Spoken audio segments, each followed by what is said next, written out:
faça a feitiçaria, né? Que o Balaão lá era o feiticeiro. Nem encantador faz encantamento. E ele também era encantador, que diz assim, que Balaque mandou o dinheiro para pagar os encantamentos, né? Nem necromante. Necromante vem de quê? De necrotério, que é o quê?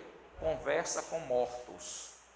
No Espiritismo, eles têm lá a conversa com um parente que morreu, com um amigo, né? O médium recebe o passe, o espírito vem, dá uma mensagem verbal, ele fala, ou psicografado, que é uma mensagem escrita, né?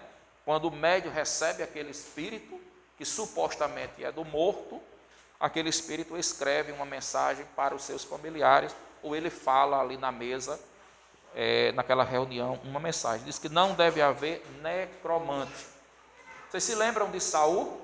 Saul pecou contra Deus porque quando o profeta Samuel, todo rei era acompanhado por um profeta. Aí Samuel morreu.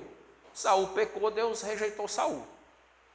Aí Saul queria saber se ele ia para uma guerra, se eu não me engano, com os midianitas. Ou eram os amalequitas. Aí Saul invocou a Deus, como ele tinha pecado, Deus não respondeu. O profeta Samuel tinha morrido, aí ele disse assim, eu quero agora ir lá na médium, a médium espírita de Edom, e vou pedir para ela invocar o espírito de Samuel, para Samuel me dizer se eu ganho ou não a guerra. Então ele foi praticar o quê? Ele foi praticar a necromancia, pecou contra Deus, porque a Bíblia diz que quando aquela mulher fez a sua invocação, subiu das sombras um espírito, das sombras é o quê? Do mundo inferior, né? Não era o espírito de Samuel, mas aquele espírito se apresentou dizendo que era Samuel, e disse a ele, hoje você e todos os seus filhos vão morrer na guerra e vão estar comigo. E isso realmente aconteceu, é certo?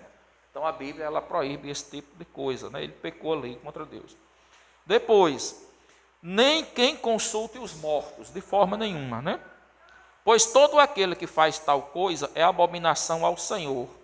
E por causa destas abominações, o Senhor teu Deus os lança de diante de ti. Deus estava dizendo que estava derrotando os povos cananeus, lançando eles fora da presença de Israel, porque eles faziam essas coisas abomináveis.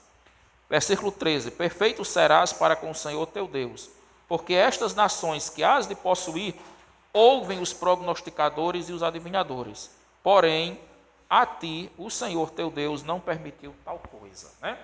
Então, aqueles que ouviam esses prognosticadores, essas nações estavam sendo derrotadas, porque a ira de Deus se levantou contra eles. Então, muitas vezes o diabo arma essas ciladas contra a igreja hoje. A outra cilada é o quê? A comida sacrificada aos ídolos. No capítulo 25 de Deuteronômio, a gente viu no versículo 3, que Israel foi, através daquele casamento misto, e eles comeram a comida sacrificada a ídolos e se prostituíram, ou seja, adoraram a Baal. Aí a ira de Deus se levanta agora e Deus começa a derrotar Israel. Então, dentro da igreja de Pérgamo, lá no Apocalipse, havia aqueles que estavam o tempo todo tirando a igreja com essa sutil estratégia para que ela comesse coisas sacrificadas aos ídolos. Agora vamos ver a questão em 1 Coríntios, né? 2 Coríntios, melhor dizendo. 2 Coríntios, capítulo 4. Capítulo 6, versículo 14. 2 Coríntios 6, 14 diz assim: não te ponhas em julgo desigual com os incrédulos, porquanto que sociedade pode haver entre a justiça e a iniquidade? Ou que comunhão da luz com as trevas? Que harmonia entre Cristo e o maligno?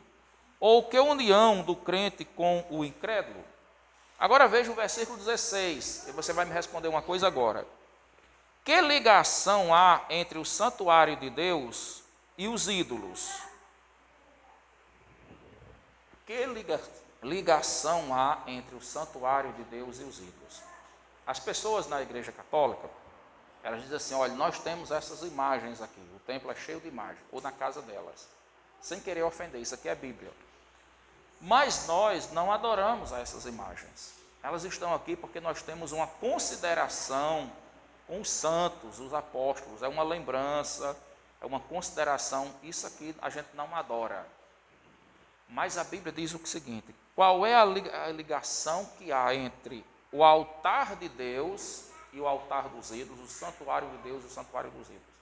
Aí eles dizem assim: essas imagens estão aqui, mas nós adoramos o mesmo Deus que os evangélicos adoram. Não é verdade de acordo com a Bíblia. Porque a Bíblia diz que onde os ídolos estão, Deus não está. Veja que a Bíblia pergunta assim: que ligação há entre o santuário de Deus e os ídolos? Existe alguma ligação?